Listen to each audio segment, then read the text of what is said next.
갈라디아 교회는 유대주의자들이 들어와서 혼란을 끼치기 전까지는 적어도 능력과 역사로 함께한 바울의 복음 증거를 받고 그 전에 그들이 섬기던 우상 숭배나 다른 종교를 정리하고 오로지 십자가 복음의 확산을 위해서 애써왔던 것으로 여겨집니다.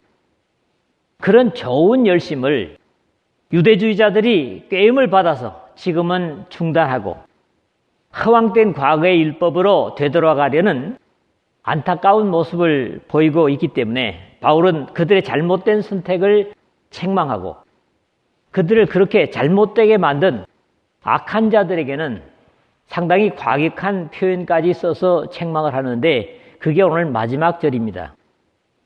이미 앞에 4장 17절에서 그들이 너희에게 대하여 열심 내는 것은 좋은 뜻이 아니요 오직 너희를 이간시켜 너희로 그들에게 대하여 열심을 내게 하려 함이라 했던 것과 같은 율법주의자들의 잘못된 열심을 책망한 바 있습니다만 오늘 본문에서는 그들의 잘못된 부추김에 따라 잘못 가는 갈라디아 교우들을 또 책망하고 있습니다.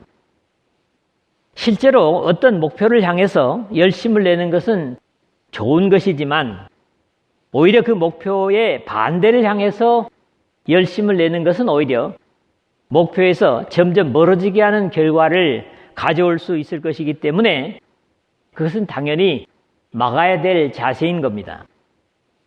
성경에는 우리 신앙의 좋은 열심을 다름질로 표현하는 것을 들어볼 수가 있습니다. 이것은 물론 1세기에 이스무스 경기에서 주종목이었던 육상 경기와 오늘도 그걸 100m 달리기니 여러 가지 형태가 있습니다만은 신앙을 이렇게 다름질에 비유하는 것은 그때 당시에 그 이스무스 경기를 통한 다름질의 내용을 신앙에 채용하는 그런 바울의 생각인 거죠. 갈라디아 교회를 이 지경으로 만든 것은 어떤 물리적인 힘이기보다는 누룩처럼 보이지 않게 어둠의 씨를 뿌리고 그것이 교회 전체를 뒤집어 놓을 정도의 지경에 이르러 결국 복음의 효력을 무효화하게 만들어서 하나님의 은혜를 잃게 만드는 것에 대한 안타까움을 호소하면서 너희들이 잘못된 곳으로 다름질하던 것보다는 바른 다름질을 지속해야 된다 하는 그런 교훈을 오늘 이 말씀을 통해서 우리에게 주고 있습니다. 하나님의 진리를 향한 다름질, 그것이 생명 있고 약속 있는 다름질입니다.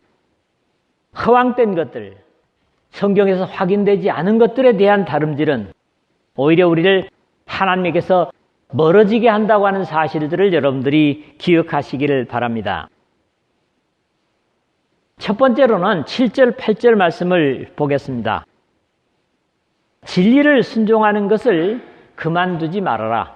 아니 오히려 진리를 위해서 열심 내는 것을 그만두지 말아라. 이런 부탁인 거죠. 하나님 아버지를 향한 신앙의 열심을 중단하게 만든, 즉 진리를 순종하는 것을 그만두게 만든 것은 결코 옳은 것도 아니고 더욱이 하나님께서 그렇게 하셨을 가능성은 전혀 있을 수 없으므로 그것은 악에서부터 난 것이라고 우회적으로 증거를 하고 있습니다.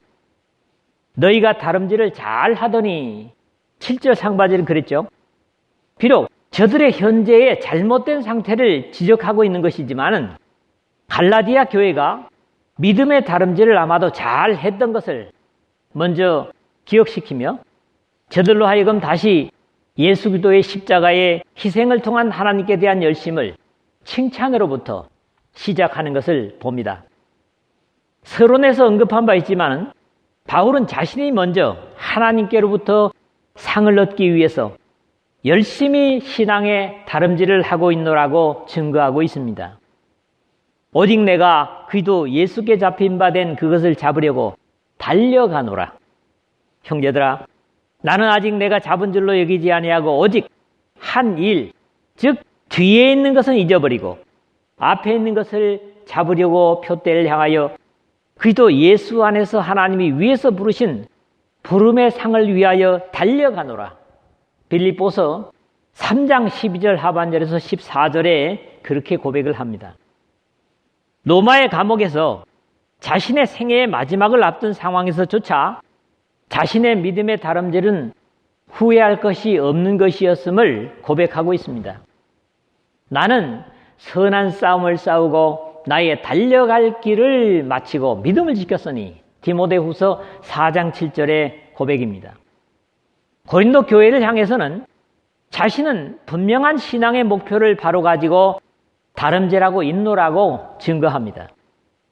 그러므로 나는 다름질하기를 향방 없는 것 같이 아니하고 싸우기를 허공을 치는 것 같이 아니하며 고린도전서 9장 26절에 말씀합니다. 우리가 다름질을 하되 반드시 바른 방향, 바른 목표, 골이라고 그러죠. 바른 표대, 예수들을 향한 다름질을 해야 될 것이다 하는 겁니다. 사실 육상 경기는 자신에게 주어진 트랙을 지키는 것과 목표 지점을 분명히 하는 것이 대단히 중요합니다. 엉뚱한 목표를 향해서 달린다면 아무리 빨리 달렸어도 그것은 의미가 없는 거지요. 같은 고린도 교회를 향해서 모두 상을 얻을 수 있도록 다름질하라고 격려하는 내용도 봅니다. 운동장에서 다름질하는 자들이 다 달릴지라도 오직 상을 받는 사람은 한 사람인 줄을 너희가 알지 못하느냐.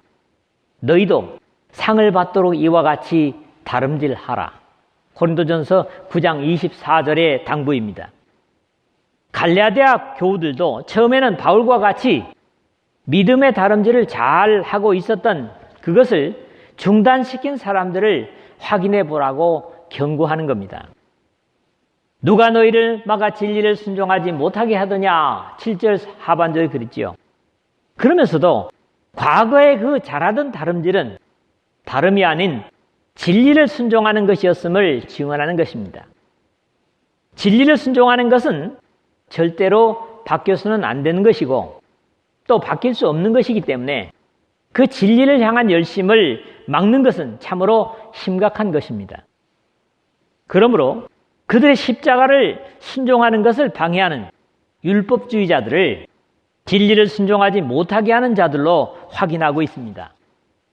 또 진리를 순종하지 못하게 방해하는 자들은 진리 그 자체이신 하나님께 당연히 징벌을 받을 수밖에 없을 것이다 하고 선언을 하죠. 이것은 마치 지극히 작은 자 하나를 실족시키는 것과 다르지 않다는 예수 그리스도께서 공간봉을 통해서 증거하신 경계와 다르지 않습니다. 마태복음 18장 6절, 마가복음 9장 42절, 누가복음 17장 1, 2절 동일한 지극히 적은 자를 실족케 하면 이라는 것과 마찬가지죠.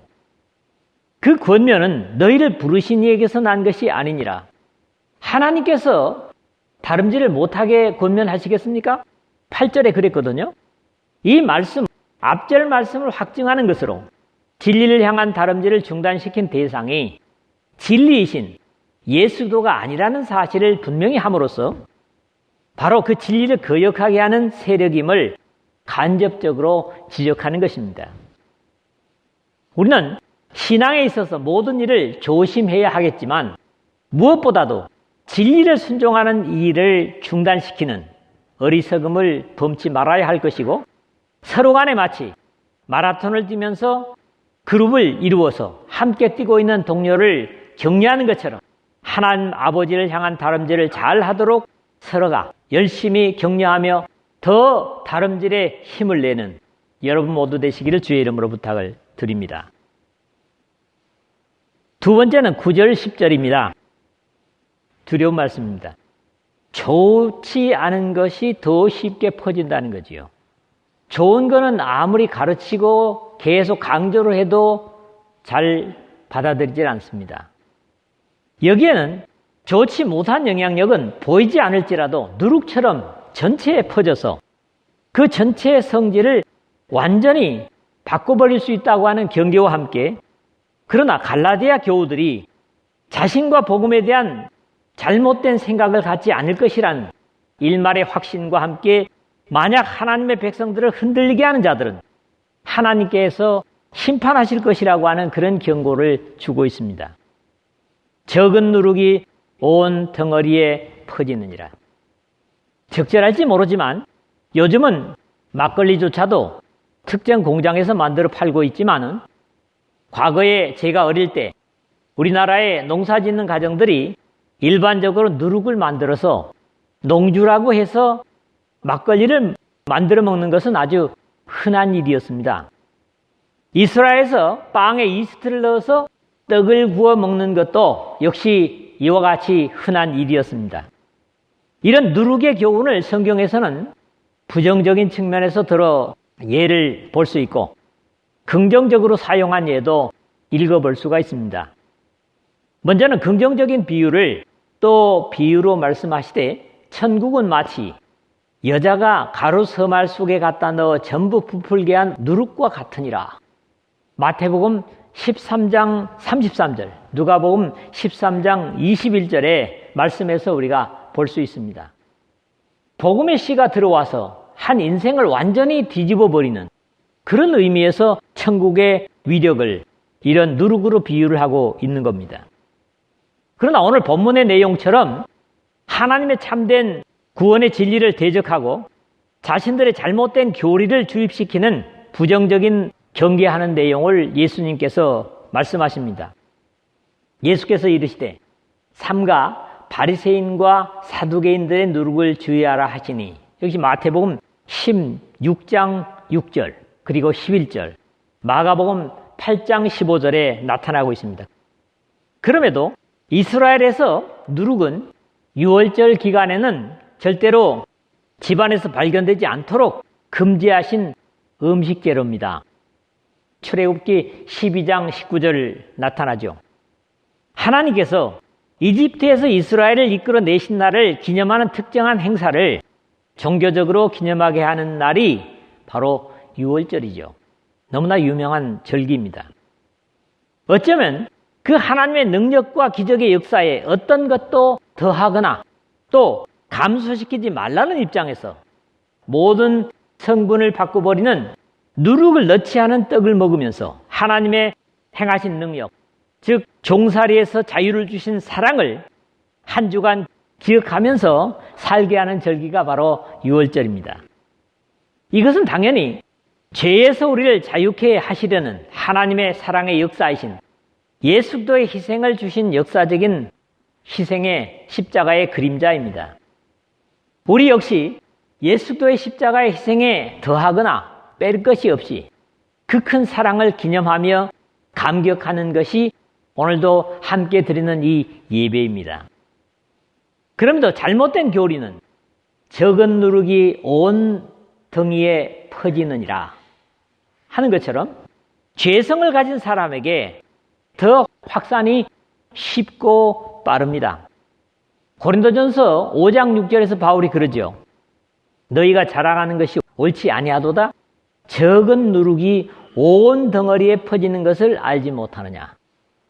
항상 건전하지 못한 믿음은 겉으로 보이지 않게 은밀히 사람들에게 접근을 해서 오염시키는 것이 누룩처럼 완전히 성질을 뒤집어 버리는 것과 같습니다. 이런 안타까움을 경계하면서도 바울은 갈라디아 교회들에 대한 믿음을 고백하고 있습니다. 나는 너희가 아무 다른 마음을 품지 아니할 줄을 주 안에서 확신하노라. 10절 상반절이죠. 이 짧은 표현 가운데서도 서로의 관계를 확인시키면서 권면하고 안심시키는 내용을 볼 수 있는 겁니다. 나는 너희가, 여기에서 서로의 확인입니다. 바울과 갈라디아 교우들, 그리고 확신을 가질 수 있는 근거를 주 안에서 확신하노라 표현하고 있습니다. 서로가 십자가의 피를 나눈 형제애로 여전히 우리 주 예수 그리스도 안에 머물러 있기만 한다면 그래도 서로를 신뢰할 수 있는 근거가 있는 겁니다. 다른 마음을 품지 아니할 줄 했는데 앞에 8절에서 율법주의자들의 그 권면이라고 했던 것을 마음에 두고 하는 표현으로 그들의 권면에 넘어가지 않을 것을 확신한다는 것으로도 자신도 그래도 자신을 통한 복음을 감격으로 받았던 갈라디아 교우들에게 대한 확신인 거죠. 보다 적극적인 면에서는 바울 사도를 통해서 얻은 믿음으로 인한 선물로서 구원 얻는 이치에서 변하지 않을 것이라는, 즉 예수 그리스도의 희생을 믿음으로 은혜로 구원받은 신앙적 교훈에서 흔들리지 않을 것이라고 믿는다는 바울의 고백이기도 합니다. 바울은 자신의 사도권을 의심하고 대적하던 고린도 교회 교우들이 처음 자신을 통한 복음을 받고 감격한 모습들을 이렇게 묘사를 합니다. 보라, 하나님의 뜻대로 하게 된 이 근심이 너희로 얼마나 간절하게 하며 얼마나 변증하게 하며 얼마나 분하게 하며 얼마나 두렵게 하며 얼마나 사모하게 하며 얼마나 열심 있게 하며 얼마나 벌하게 하였는가. 너희가 그 일에 대하여 일체 너희 자신의 깨끗함을 나타내었느니라. 고린도후서 7장 11절에 확인한 바 있습니다. 사실 어디든지 복음을 제대로만 듣고 예수 그리스도를 분명하게만 만났다면 고린도 교회건 갈라디아이건 제주도건 서울이건 이곳 부산이건 다르지 않을 겁니다.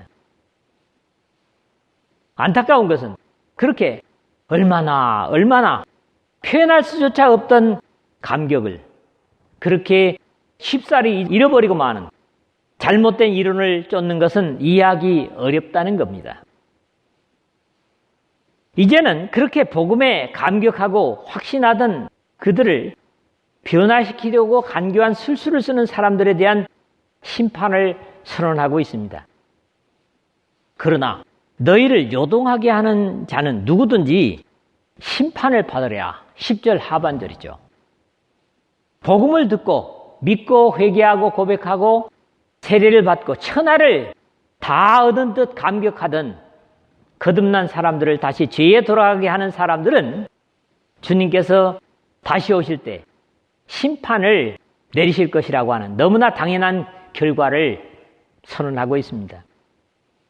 구원의 은혜를 누리게 된 것을 의심하게 하거나 혼란하게 하는 것은 그 대상이 천사일지라도 저주를 받을 것이라는 확인을 이미 바울은 선언한 바 있습니다. 그러나 우리나 혹 하늘로부터 온 천사라도 우리가 너희에게 전한 복음 외에 다른 복음을 전하면 저주를 받을지어다. 1장 8절에서 그랬었죠. 하물며 간교한 사람들이 생명의 복음을 흔들리게 하는 것은 그 결과가 너무나 당연한 것을, 그러나 너희를 요동하게 하는 자는 누구든지 심판을 받으리라. 그렇게 말하는 겁니다.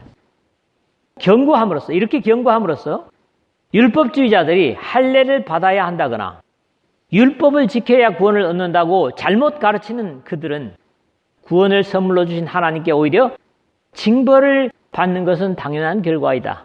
두고 보아야 한다. 그들은 심판받을 것이다. 그런 내용이 바로 두 번째 말씀이었습니다. 세 번째는 11절에서 12절입니다. 십자가를 세워가야 한다는 말씀이죠.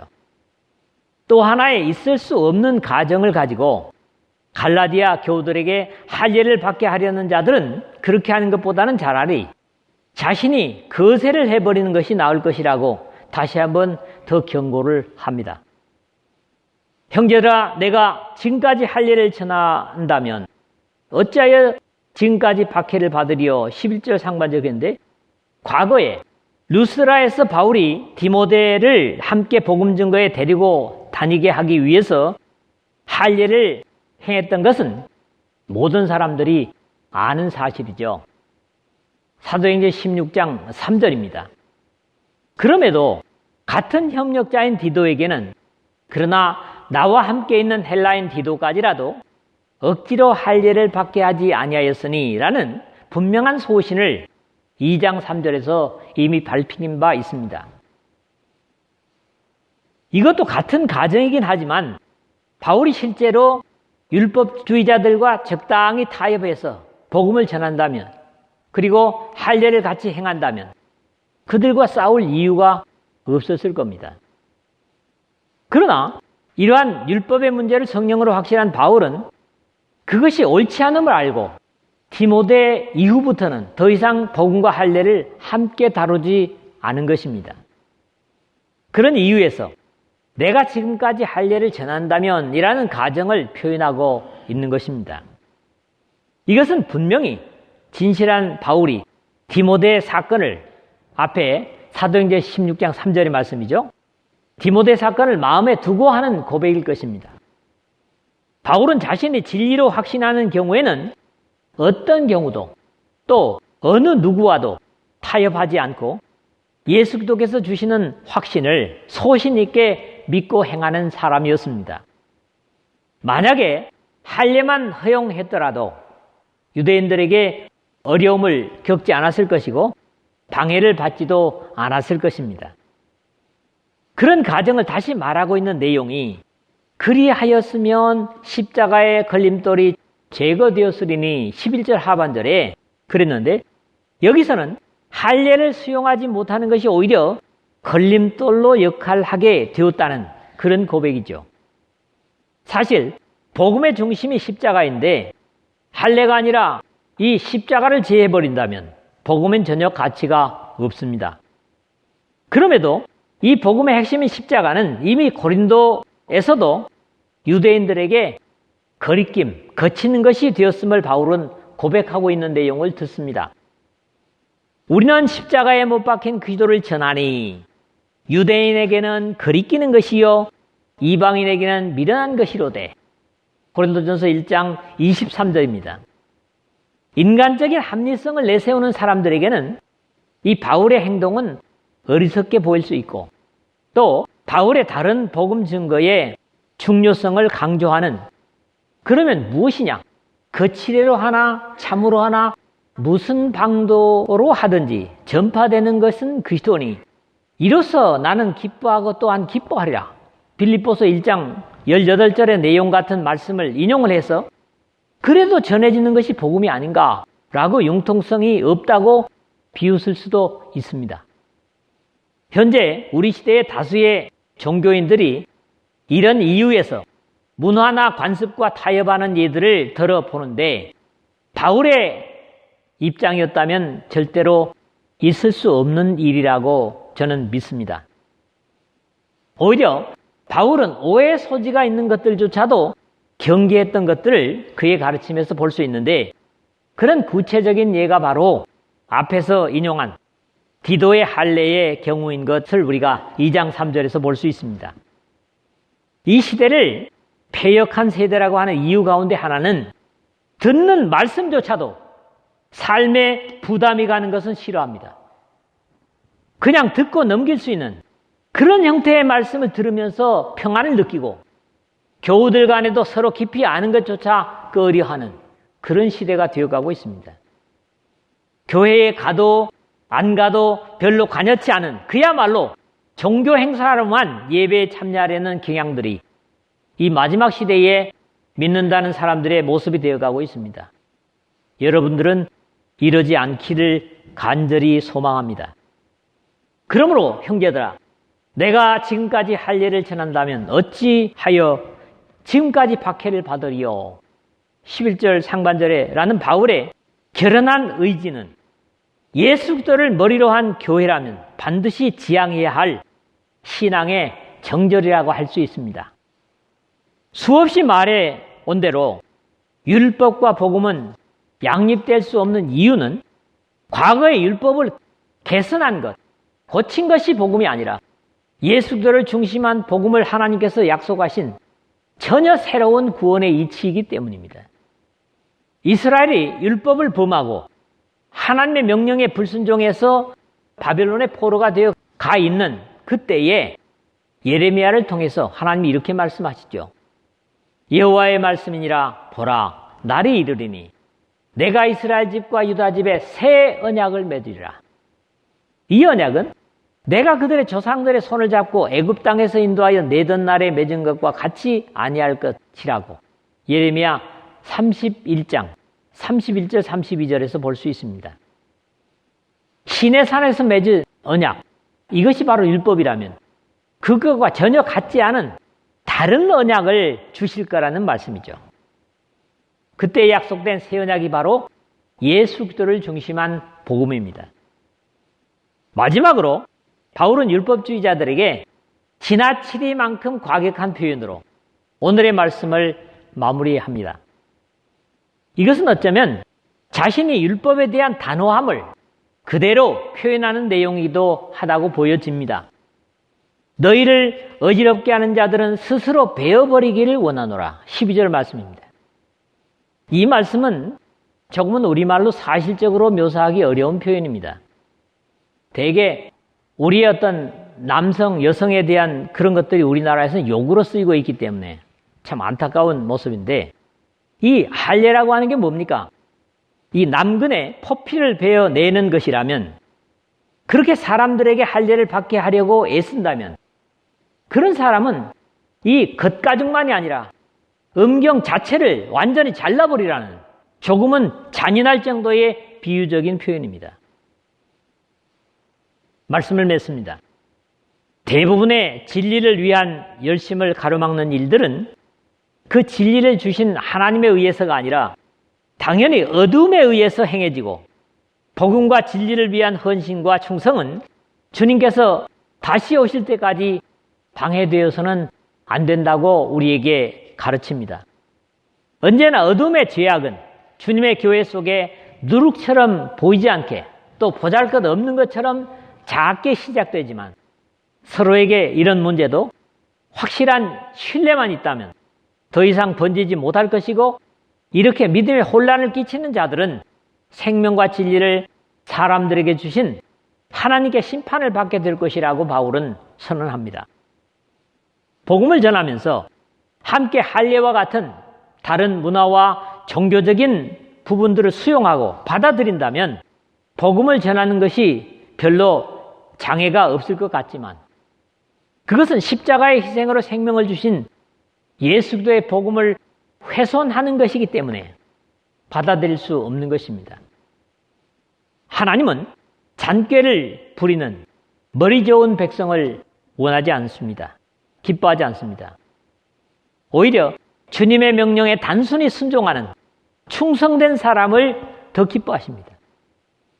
우리는 열심을 가로막는 어둠을 경계하고 주님 다시 오실 때까지 생명의 진리를 위해서 열심히 믿음의 다름질을 계속하고 다른 지체들을 격려할 수 있는 그런 믿음의 열심 있는 주의 백성들 되시기를 주님의 이름으로 부탁을 드립니다.